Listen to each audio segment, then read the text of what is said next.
Hello दोस्तों, आइए आज हम लोग इस लेक्चर में आज हम लोग एसएन का फॉर्मूला देखेंगे। हम लोग इसके प्रीवियस लेक्चर में टीएन का फॉर्मूला देख चुके हैं। आइए आज हम लोग इसमें एसएन देखेंगे। जिस प्रकार से एपी में एन पदों का योग एसएन था ना, उसी प्रकार के जियोमेट्रिक प्रोग्रेशन में भी क्या है, एन पदों का योग हम लोग पढ़ेंगे। इसके पिछले लेक्चर में हम लोग टीएन देख लिए थे। अब क्या देखे थे, इसमें एनवा टर्म क्या होता है ये सब हम लोग जान चुके थे। टीएन बराबर फॉर्मूला को क्या निकाले थे, ए आर के पावर एन माइनस 1। हम लोग पिछले वीडियो में यही निकाले थे। आज हम लोग एसएन देखेंगे। एसएन यानी एन पदों का योगफल। कब? जब यानी जियोमेट्रिक प्रोग्रेशन में होगा। इस टॉपिक का ये लेक्चर नंबर 2 है। ध्यान दीजिएगा, इधर देखिए, यहां पर ए क्या होता है, प्रथम पद।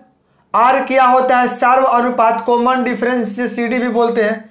एन पदों की संख्या होता है कि नहीं होता है। इसमें भी प्रथम पद को ए द्वारा ही सूचित करेंगे। अब हम लोग एसएन को देखेंगे। एसएन देखेंगे यानी एन पदों का योग। देखिए, कोई समानांतर श्रेणी का प्रथम पद, पहले हम लोग फॉर्मूले को देख लेते हैं, ड्राइव कर लेते हैं। एस एन बराबर, अब इसमें क्या होता है, देखिए, ए आर के पावर एन माइनस 1 बटे में आर माइनस 1, या हम इसी को क्या लिख सकते हैं, ए इंटू पहले 1 ओकरा बाद आर, 1 माइनस आर के पावर एन बटे में 1 माइनस आर। ये दोनों ही लिख सकते हैं। ध्यान से समझिएगा। देखिए, यहां से -1 कॉमन ले ले, नीचे से कॉमन ले ले, ये हो गया। हुआ कि ना हुआ? दोनों मिले कॉमन अप्लाई हम लोग कर सकते हैं फॉर्मूला को। ध्यान से देखिए, ये किसका फॉर्मूला है, एसएन का फॉर्मूला है। किसका फॉर्मूला है, एसएन का। दिखाई दे रहा है? अब देखिए, जहां हम लोग लिख देते हैं, जहां यहां पर एसएन मेरे को क्या है, एन पदों का योग, सम ऑफ एन टर्म। मेरा ए क्या है, ए तो आप लोग के पहले से मालूम है। ए क्या है, प्रथम पद, फर्स्ट टर्म। क्या है, प्रथम पद। आर क्या है, कॉमन डिफरेंस सीडी। ये आर किस प्रकार से निकलेगा, यानी अगला पद में से पिछला पद को क्या कर देंगे, हम लोग घटा देंगे। हम लोग इसे इस तरह से भी लिख सकते हैं, उस तरह से भी लिख सकते हैं। आगे वाला पद के पीछे वाला पद से क्या करते हैं, अनुपात बांध देते हैं, इसका भाग कर देते हैं, तो मेरा क्या निकलता है, कॉमन रेशियो। आप इसे नोट करें, बहुत आसान बन जाएगा आराम से।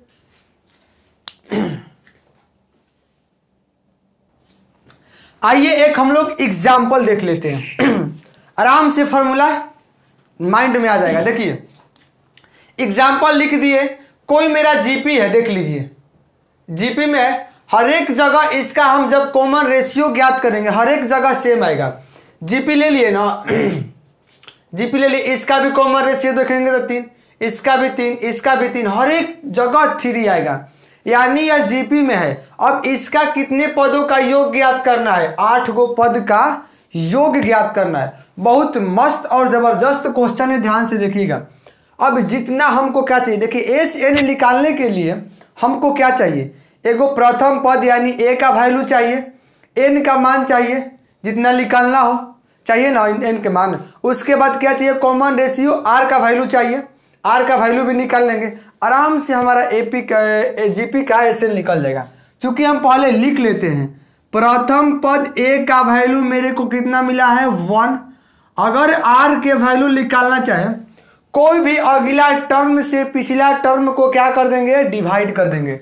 अगला टर्म कौन ले लो, हम यहां से लेते हैं। देखो, 3 का स्क्वायर बाई 3 कट गया, तो मेरे आर बराबर क्या आएगा, 3 आएगा कि नहीं आएगा, यानी मेरा आर भी निकल गया। यहाँ एन के मान कितना दिया है, मतलब कितने पदों का योग ज्ञात करना है, तो 8 पदों का योग ज्ञात करना है। तो अब देखिए, हमारा एस एन बराबर फॉर्मूला क्या होता है, ए प्लस आर के power n minus 1 into D, यही ना होता है। यानी एन बराबर ए मेरा क्या है 1, आर क्या है 3, 3 के पावर में क्या लिखेंगे 8 माइनस 1 इंटू डी। अब देखिए 3 के पावर 8 करेंगे हम लोग, 3 के पावर 8, डी का मान कितना निकला है, डी की जगह पर डी नहीं लिखो, सॉरी यहाँ पर आर माइनस 1 होगा, कहाँ होगा, आर का वैल्यू क्या है 3, यानी 3 माइनस 1, यहाँ पर क्या लिखेंगे 3 के पावर 8 माइनस 1 बटे में 3 में ले 1 जाएगा तो क्या बचेगा 2 बचेगा। अब हम इसको तोड़ेंगे, 3 के पावर 8 किसको तोड़ेंगे, 3 के पावर 8 को तोड़ेंगे और 2 से डिवाइड कर देंगे, जो भी मेरा आंसर निकल करके आएगा वही मेरा क्या होगा आंसर होगा। 3 के पावर 8 कर लीजिएगा माइनस 1 और 2 से भाग देंगे, जो भी आंसर निकल के आएगा वही हम लोग के क्या होगा आंसर आएगा। इसका आंसर जब इसको तोड़ के आप लोग निकालिएगा तो इसका आंसर 3280 के बराबर होगा। इसे भी आप लोग समझ ले, हम इसको इसलिए नहीं तोड़े हैं, थोड़ा लंबा हो जाएगा वीडियो, आप लोग इसको तो तोड़ना जरूरी करते हैं। 3 गुणे 3 गुणे 3 8 बार इसी तरह कर देंगे, आराम से टूट जाएगा। आप इसे नोट करें, इसके बाद हम लोग दूसरे थ्योरी की ओर बढ़ते हैं। अब देखिए हम लोग n पदों का योग तो ज्ञात कर लिए, कभी कभी हम लोगों से इनफाइनाइट टर्म का योग भी ज्ञात करने के लिए बोलता है। तो इनफाइनाइट टर्म के मतलब हमसे एस इन्फिनिटिव मतलब पूछेगा अनंत पदों का योग क्या होगा, यहाँ पर लिख देते हैं अनंत पदों का योग, इनफाइनाइट पदों का योग, तो उसका फॉर्मूला 1 बटे में 1 माइनस आर हो जाता है। अगर केवल हमसे पूछेगा इनफाइनाइट टर्म का योग यानी एस इनफाइनाइट, तो मेरा क्या हो जाएगा यही फॉर्मूला हो जाएगा। एस इनफाइनाइट के मतलब तो आप समझ ही रहे हैं, इसको एस इनफाइनाइट के मतलब अनंत पदों का योग, यानी सम ऑफ इनफाइनाइट टर्म होता है। हम अनंत पदों का योग भी देख लिए, एसएन का भी फॉर्मूला देख लीजिए। अब कुछ अलग केस में देख लेते हैं, अगर मानना होगा तो हम लोग किस तरह के मानेंगे किस तरह नहीं मानेंगे। देखिए अगर जैसे एपी में 3 पद 4 पद को मानना होता था, 5 पद को मानना होता था, तो हम लोग मान लेते थे। इसमें भी कुछ अलग अलग केसेस हैं, हम मान लेंगे। देखो जब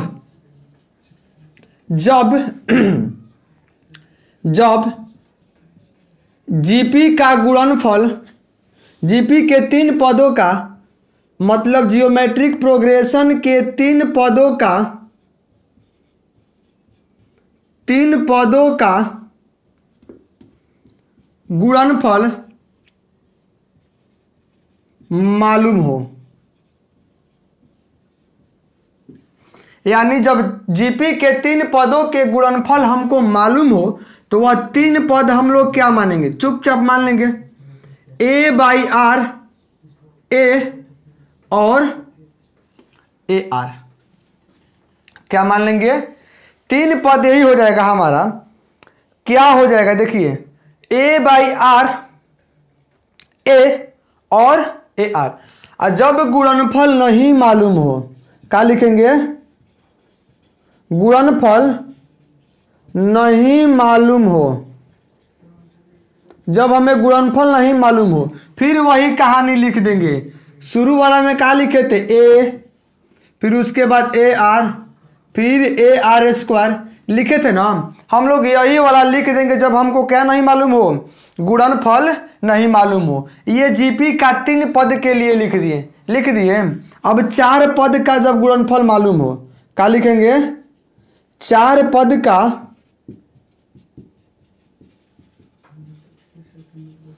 गुणनफल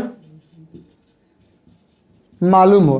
तो 4 पद का गुणनफल मालूम हो तो हम क्या मानेंगे, देखो 3 पद का गुणनफल मालूम तो इतना मान लिए। अब हमसे 4 पद का गुणनफल पूछ रहा है ना, तो 4 पद के गुणनफल के लिए मानने के लिए क्या लिख देते हैं, ए बटे में आर क्यू मान लेते हैं, ए आर मान लेते हैं, फिर उसके बाद ए आर हो जाता है, फिर उसके बाद ए आर क्यूब हो जाता है। ए बटे में आर के पावर 3, ए बटे में आर फिर ए आर, फिर ए आर के पावर 3। हम लोग 4 पद के लिए मानते हैं। कितने पद के लिए? 4 पद के लिए। कब मानेंगे? जब उनका गुणनफल दिया हो तब हम लोग इस कंडीशन को मानेंगे। क्या दिया हो? गुणनफल। हमें यहाँ पर लिख दिए 4 पदों का जब मेरा क्या मालूम हो, गुणनफल मालूम हो, तो हम यही कंडीशन को अप्लाई करेंगे। अन्यथा इसी में 4 गो पद अगर नहीं मालूम हो तो 4 गो पद को क्या मान लेंगे? A R square A R के पावर 3 यही होगा तो मान लेंगे। हम व्यापक टर्म यानी टीएनवा पद में जब सिद्ध कर रहे थे, ये हम बतलाए थे, हम अनंत तक भी मान सकते हैं इसको। अगर 4 पद का गुणनफल मालूम हो, 3 पद का मालूम हो, तो हम ये मानेंगे। कहाँ से कोई सहूलियत होता है? देखिए, अगर इसको गुणा करें, अगर हम इसको गुणा करें, ये आर कट के केवल ए बच जाएगा। हम ए का यहाँ से फाइंड आउट कर लेंगे। ये अभी जीपी में है, ये अभी जीपी में है, ध्यान दीजिएगा, ये अभी जीपी में है और ये अभी जीपी में है। बशर्ते हम इसलिए मानते हैं ताकि हमारा जो सोल्यूशन हो बहुत आसान हो जाए। अदरवाइज मानेंगे तो हम लोग हमारा सोल्यूशन क्या हो जाएगा? बहुत डीपली मतलब डिफिकल्ट हो जाएगा, भारी हो जाएगा। आप इसे नोट कर लीजिए। हम अनंत पदों का योग भी देख लिए। जीपी के जब हमारा 3 टर्म मालूम हो, अगर 3 टर्म के मल्टीप्लाई मालूम हो तो हम लोग क्या निकालेंगे? हर 3 गो टर्म को मानेंगे। अब उसके बाद यदि 4 गो पद का गुणनफल मालूम हो तो इसको हम लोग मानेंगे। इसे आप लोग नोट कीजिए। अब हम लोग एग्जाम्पल की ओर कुछ बढ़ते हैं।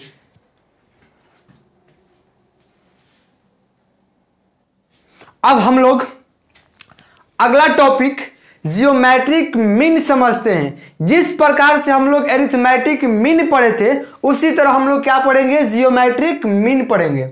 अब देखिए, जियोमेट्रिक मीन भी बहुत आसान है। पहले हम लोग दो जीपी के बीच का जियोमेट्रिक मीन निकालेंगे, उसके बाद 2 के बीच अनंत निकालेंगे। देखिए, पहले जियोमेट्रिक मीन समझ लेते हैं। अगर हम लोग से क्वेश्चन बोलेगा ए और बी के बीच गुणोत्तर माध्य यानी जीएम, हम लोग गुणोत्तर माध्य को शॉर्टकट में क्या लिख सकते हैं? जीएम। मतलब ए और बी के बीच जीएम पूछेगा, केवल एक पूछेगा तो उसके लिए अलग हम लोग निकाल लेंगे। अगर अनंत पूछेगा 2, 4, 6, 8 उसके लिए अलग हम लोग पढ़ेंगे। देखिए, बहुत मस्त है, ध्यान से समझिएगा। ए और बी के गुणोत्तर माध्य हमको निकालना होगा, गुणोत्तर माध्य निकालना होगा यानी जीएम।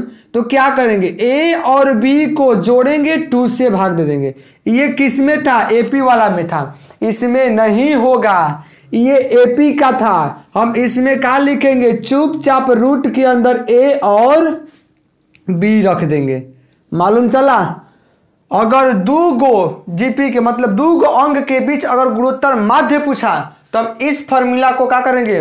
इस कंडीशन को अप्लाई करेंगे, इस फॉर्मूला को अप्लाई करेंगे। यदि मेरा n हो तो क्या करेंगे? इसको पहले नोट कीजिए ना। यदि a और b के बीच n गुणोत्तर माध्य हो, इसे नोट कीजिए।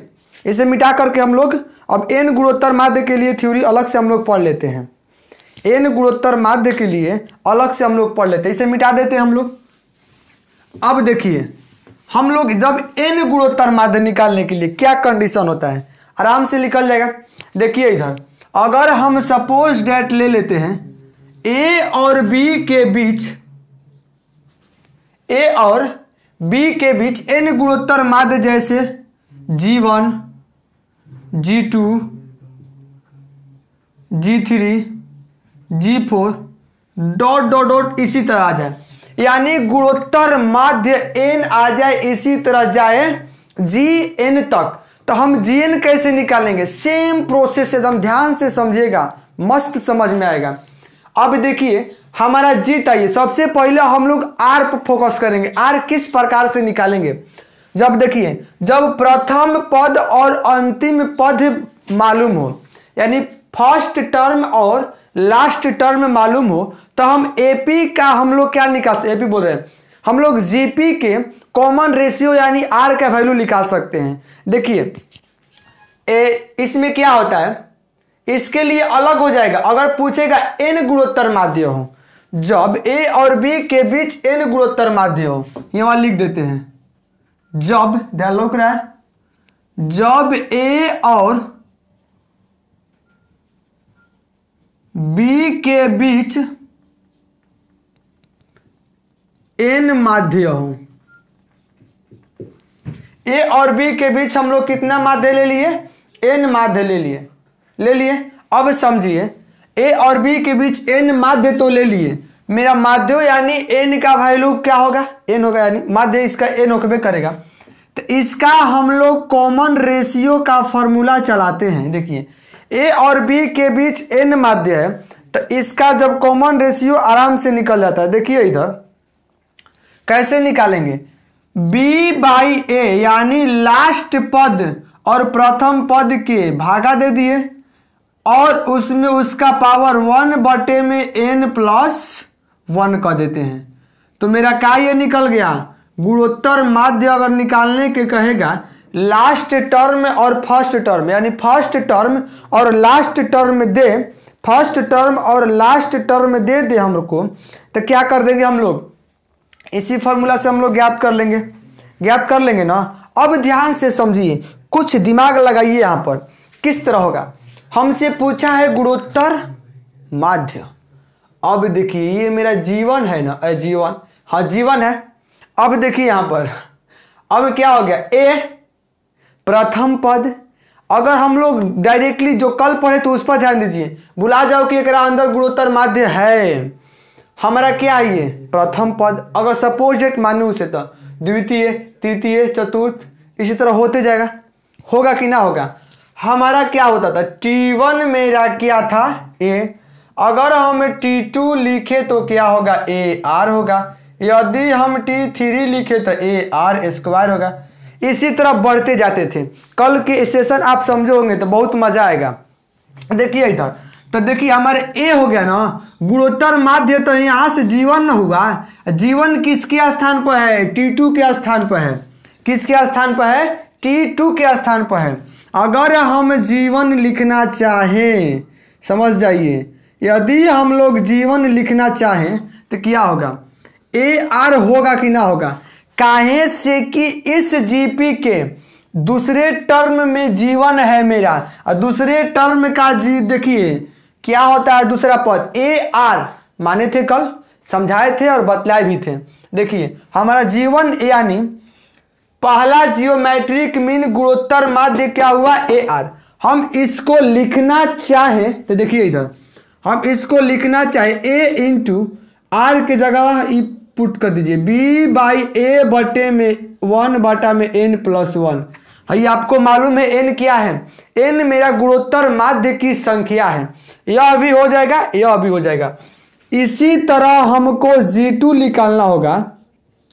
AR² लिखेंगे, G2 है ये ना, है AR²। ध्यान से समझिएगा, यहाँ पर क्या हो जाएगा? A इंटू बी बाई ए के पावर, देखो है स्क्वायर पावर जाके अगर में गुणा हो जाएगा, 2/n+1 होता है। होगा कि नहीं होगा? इसी प्रकार से हम G3 निकालना चाहें तो AR³ हो जाएगा। हम इसको लिखना चाहें A बटे में इंटू बी बाई ए, यहाँ पर 3/n+1। इसी तरह हम लोग n तक निकाल सकते हैं कि नहीं? इसी तरह नीचे स्पेस लिख देते हैं। इसी तरह हम लोग n टर्म तक भी निकाल सकते। AR के पावर n, यानी लिखना चाहे A इंटू बी बाई ए के पावर 3/n+1 हम लिख सकते हैं ना। यही गुणोत्तर माध्य है। ध्यान से समझिए, एक एग्जाम्पल के थ्रू हम आपको समझाने की कोशिश करते हैं। ध्यान से समझिएगा, दिमाग खोल के समझिएगा, आँख खोल के समझिएगा। देखिए एग्जाम्पल मेरा क्या है? दे दिया है एग्जाम्पल है मेरा 3 और इतना, रुक जाओ, 3 और 12 के बीच इसका गुणोत्तर माध्य, एक गुणोत्तर माध्य लिखिए। हमसे एक ही पूछ रहा है, केवल एक गुणोत्तर माध्य पूछ रहा है, यानी जीवन हमारा एक गुणोत्तर माध्य पूछ रहा था। हम एक के लिए आसान से फॉर्मूला बतलाए थे। ध्यान दीजिए आप लोग, ये मेरा A हुआ, ये B हुआ, यानी अंदर के गुणोत्तर माध्य एगो निकालना है। G बराबर रूट के अंदर क्या लिखे हुए थे? AB। एक हो तब इस रूल को यूज करेंगे। और जब ये क्या हो n टर्म दे दे, यानी दो जीपी के बीच अनंत गुणोत्तर माध्य को ठूस दे, तो कैसे निकालेंगे? इसी तरह से देखिए इस नियम से उतारेंगे। n टर्म को जब n बार दिया हो तो इसको लेंगे, जब केवल एक मालूम हो तो इससे निकालेंगे। देखिए आराम से निकल जाएगा। ध्यान से देखिए, रूट के अंदर a मेरा क्या है 3 गुणे b क्या है 12। हम इसको अंदर अंदर मल्टीप्लाई करेंगे तो क्या होगा 36। 36 के क्या निकलेगा 6। आपको विश्वास नहीं है तो 6 अंदर रख के देखिए, पहला 3 है फिर 6 है 12 है। देखिए तो ये जीपी में है कि ना है? 3 दूनी की 6 2, 6 दूनी के 12 2, यानी हर एक जगह कॉमन रेशियो इसका क्या है 2 है। इसलिए क्या होगा गुणोत्तर माध्य मेरा क्या है सही है। एनी टर्म के लिए इस कंडीशन को हम लोग अप्लाई करेंगे। अगर 5 पूछेगा तो 5 गो n के मान रखेंगे, 6 पूछेगा तो हम n के मान 6 रखेंगे, यदि हमसे 7 पूछेगा तो हम n के मान क्या रखेंगे 7 रखेंगे। इसमें आप कहीं कंफ्यूजन नहीं होंगे। आशा नहीं पूर्ण विश्वास है। आप लोग इसे क्या कीजिए नोट कीजिए।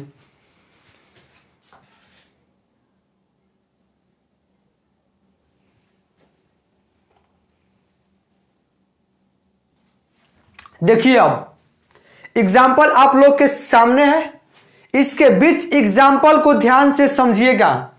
बोला है 5 और 160 के बीच 4 गो गुणोत्तर माध्य निकालना है।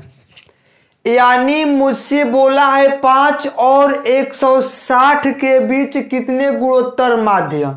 हम मालूम कर लिए गुणोत्तर माध्य 4 हुआ तो मेरा n का वैल्यू भी क्या होगा 4 ही होगा, आराम से निकलेगा।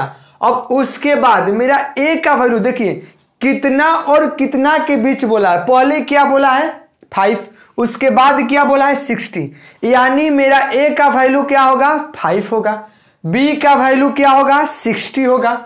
तो इससे हम लोग r का तो वैल्यू निकाल ही लेंगे। r का वैल्यू निकालेंगे, n मालूम है, यानी 4 को गुणोत्तर माध्य निकालना है। यानी n के मान हम लोग कितना रखेंगे तो 4 रखेंगे। ध्यान से देखिए, सबसे पहले हम लोग a लिखें, a का वैल्यू 5, b सबसे लास्ट में कितना है b बराबर 160 है, लिख दिए। उसके बाद मेरा n का वैल्यू क्या दे रहा है 4, यानी 4 को गुणोत्तर माध्य लिखना है तो हम 4 गो के लिख ही लिए।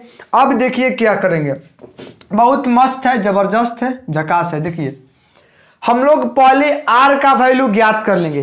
r का भी डायरेक्ट भी बना सकते हैं, चाहे जो इस तरह लिखे थे ना a r के पावर 1 बटा में n प्लस 1, इससे भी हम लोग निकाल सकते हैं। मगर पहले निकाल लेते r का वैल्यू कितना बार b बाई ए के पावर 1 बटे में n माइनस 1 करेंगे, हम लोग n प्लस 1 करेंगे। पहले हम लोग निकाल ही लेते, a का वैल्यू मालूम b का वैल्यू मालूम, तो हम लोग r का क्यों नहीं निकालेंगे। r के निकालने के लिए क्या होता है b बाई ए के पावर 1 बटे में n प्लस 1 होता है कि नहीं होता है दोस्तों, आप ही से बतलाइए। होता है, ध्यान से समझिएगा।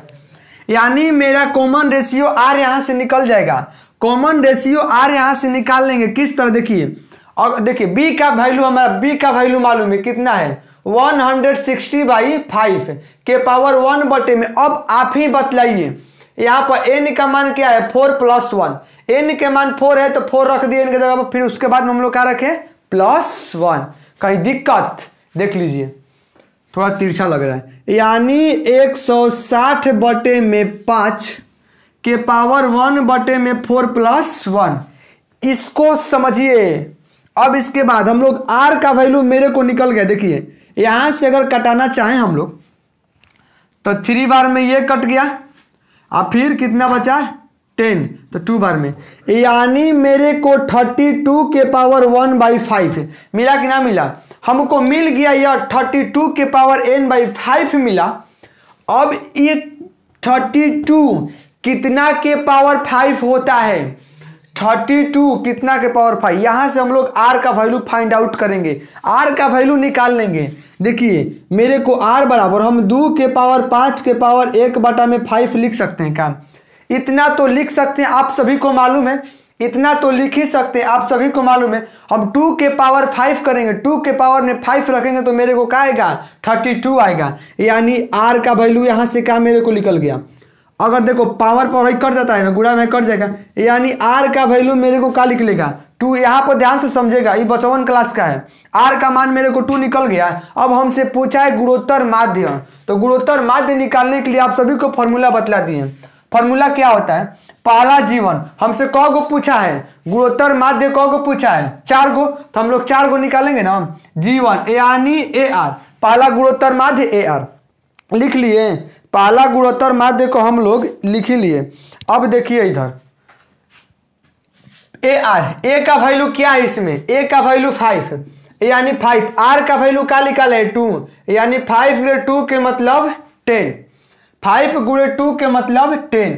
अब देखिए मेरा G2 निकालते हैं, मतलब चौथा गुणोत्तर माध्य निकालते हैं। कौन गुणोत्तर माध्य, चौथा गुणोत्तर माध्य। देखिए दूसरा गुणोत्तर माध्य मेरा क्या हो जाएगा ए आर स्क्वायर होगा ना, दूसरा गुणोत्तर माध्य ए आर स्क्वायर, यानी ए का वैल्यू 5 है, आर का मान क्या है यहाँ पर 2 है, तो यानी 2 का स्क्वायर यानी 5 गुणे 2 का स्क्वायर 4, यानी मेरे को क्या मिलेगा 20। अब हम लोग तीसरा निकालेंगे, तो मेरा क्या होगा ए आर क्यूब, तो देखो 5 गुणे 2 के पावर 3 बराबर 2 के पावर 3 के मतलब 8, 8 ले 5 से गुणा करेंगे तो क्या होगा 40। अब G4 निकालना है, ए आर के पावर 4 बराबर 5 गुणे 2 के पावर 4, तो यहाँ से मेरे को क्या निकल जाएगा 2 के पावर 4 के मतलब क्या हो जाएगा 16, और 16 ले 5 ले गुणा करेंगे तो 16 5 80 हो जाएगा। यानी मेरा क्या निकल गया 4 गो गुणोत्तर माध्य, पहला गुणोत्तर माध्य 10, दूसरा गुणोत्तर माध्य 20, तीसरा हो जाएगा 40 और चौथा हो जाएगा मेरा 80। यही न बोल रहा था। देख लीजिए किस तरह हम लोग फॉर्मूला को अप्लाई किए हैं, कितना झकास तरीका फॉर्मूला अप्लाई हुआ है, कितना मस्त है। क्वेश्चन को आप यदि अच्छे से समझोगे, किताब एनसीईआरटी उड़ गया, आप लोग कोशिश कीजिए बुक को बनाने के लिए। ऐसे हम लोग कल एक्सरसाइज को सोल्व करेंगे, जितना थ्योरी था, जितना एग्जाम्पल देना था हम एग्जाम्पल दे दिए। अब हम लोग अगले लेक्चर में इसी के यानी जीपी चैप्टर को खल्लास करने वाले हैं। 2 वीडियो इंट्रोडक्शन के बना फॉर्मूला पढ़ लिए हम लोग, जीपी पढ़ लिए, गुणोत्तर माध्य पढ़ लिए। उसके बाद हम लोग क्या पढ़े, एन टर्म निकालना सीख लिए, मतलब एन पदों का योग निकालना सीख लिए हम लोग, अनंत टर्म का योग निकालना सीख लिए, ये सब हम लोग सीख लिए। अब हम लोग आगे क्या करेंगे, एक्सरसाइज को सोल्व करेंगे। किसको सोल्व करेंगे, एक्सरसाइज को। आज के लिए हम लोग इतना ही लास्ट करते हैं, आज के लिए बस। जय हिंद।